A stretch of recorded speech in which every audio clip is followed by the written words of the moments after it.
자, 오늘 시장 클로즈업 시간은요, 원래는 저희가 매일매일 정해진 그런 코너가 준비가 되어 있는데, 아무래도 삼성전자의 액면 분할 시점이 거의 다 다가오고 있다 보니까 특별한 편성 시간을 마련했습니다.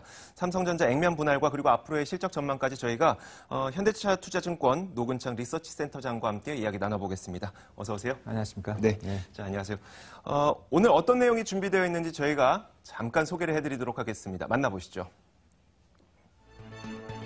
일주일 앞으로 다가온 삼성전자의 액면 분할, 주주가치 제고를 위해 50대 1의 주식 액면 분할 결의, 250만 원의 대장주가 5만 원의 국민주로 탈바꿈하며 개인 투자자들을 유혹하는데 탄탄한 실적과 경쟁력, 여기에 유동성이 추가되는 삼성전자, 지금 매수 가능할까?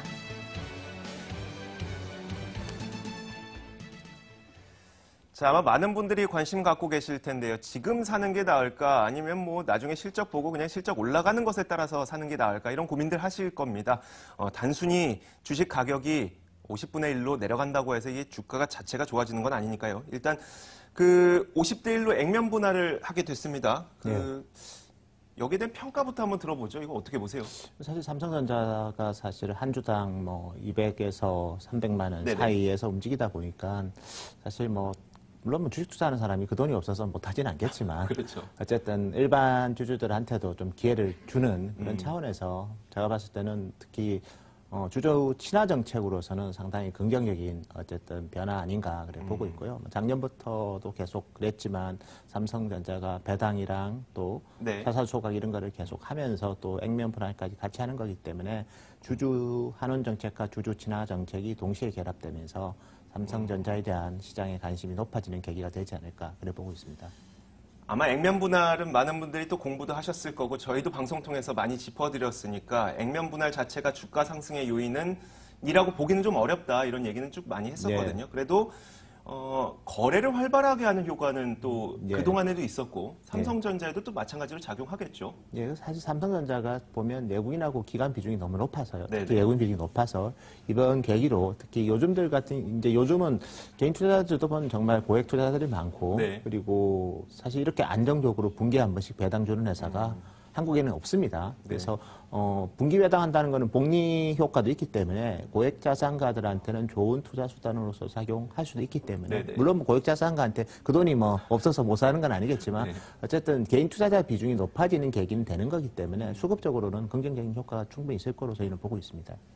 혹시 그 우리나라에 있었던 액면 분할 사례들을 많이 얘기하는 게 뭐 예전에 SK텔레콤이라든지 아니면 네. 아모레퍼시픽이라든지 이쪽을 많이 짚잖아요. 네.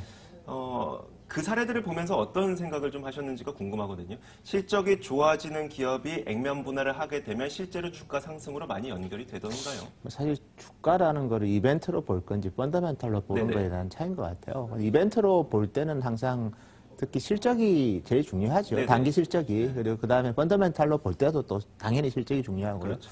근데 어쨌든 지금까지 사례를 보면 일단은 그 F분 전에 그 이후의 실적이 중요한 것 같아요. 특히 2분기, 3분기 더 나아가서 뭐 2019년까지 좀 네네. 이제 방향성을 보고 요즘은 특히 대형주는 미리 선반영하고 프라이싱이 뭐 어떻게 보면 한 6개월 뒤 실적까지 다 반영을 하기 때문에 그런 경향이 있는 것 같아요. 예, 그래서 삼성전자는 3분기 실적에 대해서는 아이폰이 어쨌든 컴백하는 시점이기 때문에 네네. 그때 디스플레이랑 반도체 쪽 개선이 뭐 당연히 그에 대해서는 저희가 상당히 가시성이 높기 때문에 이런 경우에는 보통 이제 주가가 긍정적으로 작용을 했습니다.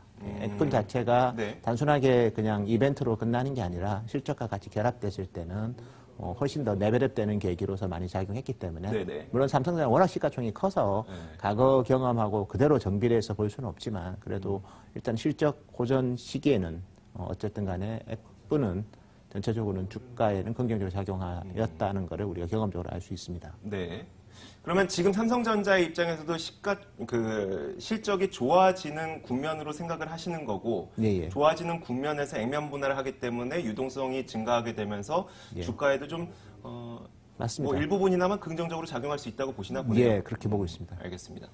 혹시 과거에 그 비슷한 업종이라고 할 수 있는 애플의 사례도 한번 되짚어 볼 수 있을까요? 애플이 액면 분할을 했을 때는 어떤 상황이었는지 그리고 그 이후에 어떻게 됐었는지. 사실 애플은 그 당시에 이제 2013년 12년, 13년에 좀 성장통을 겪었고요. 네. 가장 큰 배경이 삼성전자의 갤럭시 S였습니다. 네. 특히 S3, S4가 나오면서 애플에 상당히 도전이 됐고, 왜냐하면 애플은 그 당시에는 3.5인치 아이폰만 팔았거든요. 네. 그렇지만 2014년에 특히 초에 애플이 이제 주주하는 정책 상당히 강화했고, 그러면서 애플도 같이 했죠. 네. 근데 사실 그것 때문에 주가가 오른 게 아니라 2014년 하반기부터 애플이 이제 변신을 했죠. 왜냐하면 아이폰의 화면 크기를 키웠습니다. 결국은 아이폰을 이제 기존에 뭐 3.5인치 위주로 팔다가 이제 작은 사이즈가 4.7인치였고 네. 큰 사이즈는 5.5인치가 2014년 가을부터 나왔죠. 네. 그래서 엄밀하게 보면 그 이벤트 때문에 주가가 오르는 게 아니라 항상 보면 실적이 좋아지기 전에 이런 이벤트가 있으면 그게 상승작용이 많이 일으켰습니다. 우연찮게 그게 맞는 네. 경우가 많죠. 그래서 애플의 경우도 결국은 실적이 액면 분할과 결합되니까 그만큼 효과가 있었던 겁니다. 냉정하게 보면은 그 액면 분할을 했을 때 정말 액면 분할을 한 이후에 투자자들이 거래를 좀 활발하게 할 수 있게 됨으로써 거래는 활발해지는데 만약에 실적이 좋아지지 않게 된다면 훨씬 더 주가 하락폭이 클 수도 있다는 얘기니까요. 맞습니다. 좀 예. 반대로 또 예. 실적이 좋아지게 되면 주가가 또 상승하기 쉬워진다는 의미이기도 하고요. 알겠습니다. 그러면 가장 중요한 게 삼성전자의 앞으로의 실적이라는 얘기겠죠. 어떤 내용이 준비되어 있는지 두 번째 주제 만나보겠습니다. 1분기 사상 최대 영업이익을 기록한 삼성전자. 반도체 호황이 장기화되고 있는 가운데 스마트폰 사업이 힘을 보탰는데 올해 전체로도 삼성전자의 호식적 전망은 잇따르고 있다. 1분기 연결 기준 매출액 60조 원 돌파, 기대가 올라가고 있는 지금인데요. 볼 때마다 좋은 삼성전자의 실적, 지금부터 파헤쳐보시죠. 반도체 업황이 계속 좋다는 건 알겠는데 작년을 떠올려 보면 그 좋아도 너무 좋았기 때문에 작년은 좋아도 너무 좋았기 때문에 주가도 많이 올랐었지만 좋긴 좋으나 그냥 좋은 정도가 계속 유지되는 것. 그러니까 실적의 증가 속도가 그렇게 빠르지 않다면 또 주가의 하락 요인도 될 수 있어서요. 예. 아무래도 중국에서도 이제 반도체 굴기를 계속해서 한다고 하니까 좀 위험 요인이 되지 않을까 싶은데 전망 어떻게 보십니까? 반도체. 일단 반도체는 역시 디램이 중요할 것 같고요. 네네. 어차피 낸드는 지금 가격이 좀 떨어지면서 전체적으로 수요를 자극하고는 있지만 어쨌든 여전히 가격이 안 빠지면서 계속 괜찮은 거는 디램입니다. 근데 일단은 올해까지 디램 가격이 3분기까지는 빠지기 상당히 어려운 공급 조건이라고 좀 보셔야 될 것 네네. 같고요. 4분기에는 일부 재고 조정이 있어서 디램 가격이 뭐 그렇다고 의미 있게 빠지고 그러지는 않을 거지만 뭐 정체될 가능성은 있습니다. 그래서 작년까지 빅점프를 삼성전자가 실적도 그랬고 디램 업황도 그랬는데 네네. 2018년에도 일단 디램에서 나오는 그 상승 효과가 워낙 커서 올해도 저희는 뭐 메모리가 또 이익을 한 번 더 의미 있게 레벨업 시키는 시기일 것 같고요. 결국 이제 2019년이죠. 네네. 2019년에 이제 소프트 랜딩 하느냐 아니면 거칠게 또 이익이 좀 변화가 있느냐 이런 거를 체크할 필요가 있을 것 같아요. 그래서 지금은 어쨌든 간에 결국 공급이거든요. 네. 공급에서 새로운 공장들이 생겨나는지를 봐야 되는데 일단 디램 쪽 공장은 삼성전자가 이제 내년 하반기에는 평택 2공장에 대해서 네네. 아마 램프업 가능성이 있습니다. 그리고 SK 하이닉스 같은 경우에도 우시 2공장이 내년 1분기부터는 본격적으로 양산할 수가 있거든요. 네. 다만 이제 여기서 저희가 또 체크하는 게 웨이퍼 수급입니다. 어차피 지금은 웨이퍼 공급이 타이트하기 때문에 네네. 메모리 회사든 아니면 기타 시스템 반도체 회사든 디램을 만들지 낸드를 만들지 이런 거에 대한 고민을 해야 됩니다. 왜냐하면 둘 다 웨이퍼가 많으면 둘 다 만들면 되는데 네. 지금 둘 중에 하나를 만들어야 돼요. 의미 있게 만드는 물량을. 아, 그래요? 예, 그래서 실질적으로 웨이퍼 공급이 좀 증가하는 시점이 2019년 하반기입니다. 그렇게 본다면 사실 웨이퍼는 누가 주로 만들죠? 일본 회사들이 60% 공급하고요. 그다음에 뭐 나머지 독일, 그다음에 대만, 네네. 한국 회사가 이제 40% 공급하는데 어쨌든 그 수급이 조금 숨통이 트이는 시점이 내년 하반기이기 때문에 네.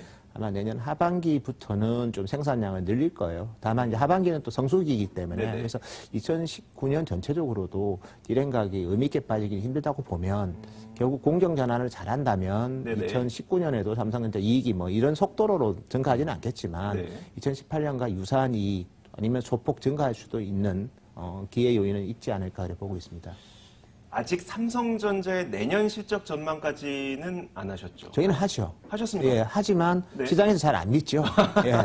그러면 일단 예. 올해 전망하고 내년 전망을 좀 정리해 네, 주시겠어요? 저희는 올해 65조, 내년에 67조. 매출액 기준으로, 영업이익 기준으로. 영업이익 기준으로. 예, 올해 아, 65조, 내년 67조인데 내년 67조에 대해서는 시장에서는 그냥 애널리스트들의 그냥 포캐스트라 생각하지 네. 현시감 있는 그냥 뭐 가시성에 대해서는 뭐 그렇게 많은 관심을 안 주고 있죠. 아직은 원래 그렇습니다. 항상.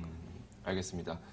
그 65조라고 하셨죠? 65조. 예, 65조. 67조. 예. 그것을 결론을 내리신 근거를 한번 들어볼게요. 네, 일단은 뭐 올해는 D램 쪽이 가격이 안 빠지고 네네. 그다음에 출하량 그로스가 한 20% 정도는 될 거로 네네. 예상하고 있고요. 그래서 전체 메모리가 뭐 아시겠지만 한 70% 차지하고 네. 그 중에서 70%가 D램이기 때문에 그로 계산을 해보면 그렇게 네. 나오고요. 2019년에는 이제 D램 가격이 저희는 소폭 빠지는 거로 추정을 하고 있습니다. 다만 이제 빅그로스 자체가 네네. 20%가 되면 어쨌든 공정 전환이 원Y의 수율이 좋아지면서 D램 쪽에서도 이익은 소폭이나마 증가하는 걸로 추정하다 보니까 네. 2조는 사실 큰 건 아니고요. 오히려 주가로 본다면 2조 증가하면 뭐 조금씩 조심해야 되는 거 아니냐. 주가에 있어서는 뭐 그런 생각도 하겠죠. 다만 네네. 그거는 저희가 어섬션이고 네. 내년에 또 그거보다 더 좋아할 수도 있습니다. 그러니까요. 시장의 수요에 네. 따라서. 그리고 후발 업체들의 공정 전환이 생각보다 뭐 D램 뭐 원엑스 나노가 네. 생각보다 헤매거나 아니면 웨이퍼 수급이 내년에 개선된다고 했는데 실제로 공급량이 얼마 안 되거나 네. 그러다 버리면 또 이게 또 D램 쪽이 가격이 안 빠지는 상태에서 이제 빅그로스만 나올 수 있거든요. 네. 예, 그래서 그런 부분들까지는 지금 뭐 강하게 얘기해봤자 크게 신뢰하지는 않죠. 예.